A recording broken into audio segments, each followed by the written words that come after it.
It was a splendid morning on the island of Sodor. James was feeling very pleased with himself. His red paint gleamed in the sunshine as he sped along the line. He reached the junction just as Percy puffed in with some trucks. James was surprised to see him. What are you doing here, Percy? You should be at the next station by now. You're late. I know, sighed Percy. These trucks have been troublesome all morning.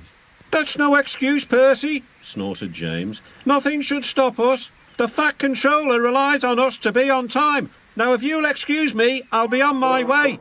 And James puffed importantly away. Bossy buffers, muttered Percy.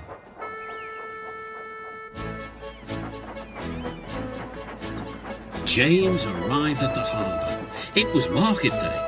The harbour yard was filled with the sweet smell of fruit from faraway lands. The fruit was delivered in big ships. James watched as strawberries, oranges, melons and bananas were carefully loaded into his trucks. Then he set off for the station on the main line.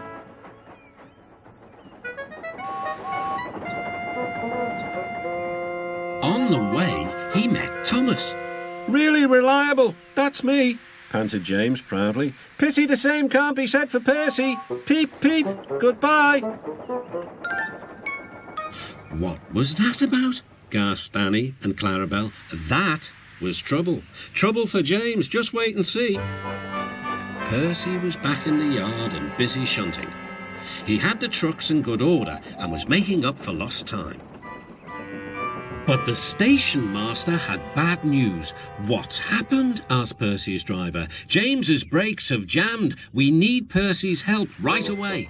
Percy quickly set off to the rescue.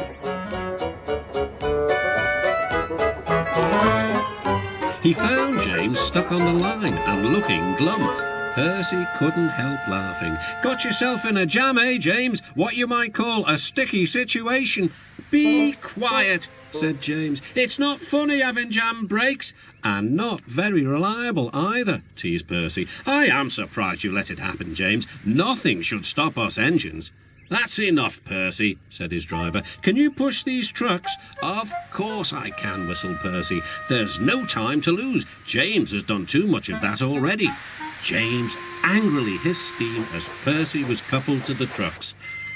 Off we go, said Percy. I'll have to go fast to get there in time. These big engines are so unreliable. Be careful, Percy, called his driver, but Percy was in a hurry.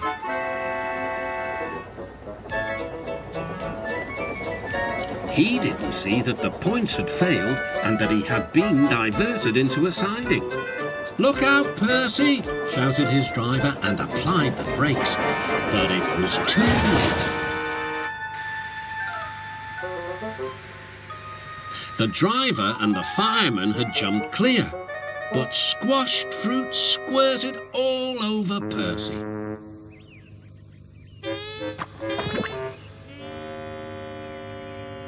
The Fat Controller arrived. Percy, you are not to blame for the points failure, but I do not run a jam factory.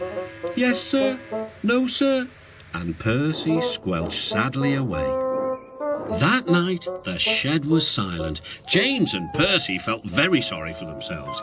At last, Thomas spoke. You know, he said to no engine in particular, there's more than one way to get jammed. We all learned that today. Still there was silence.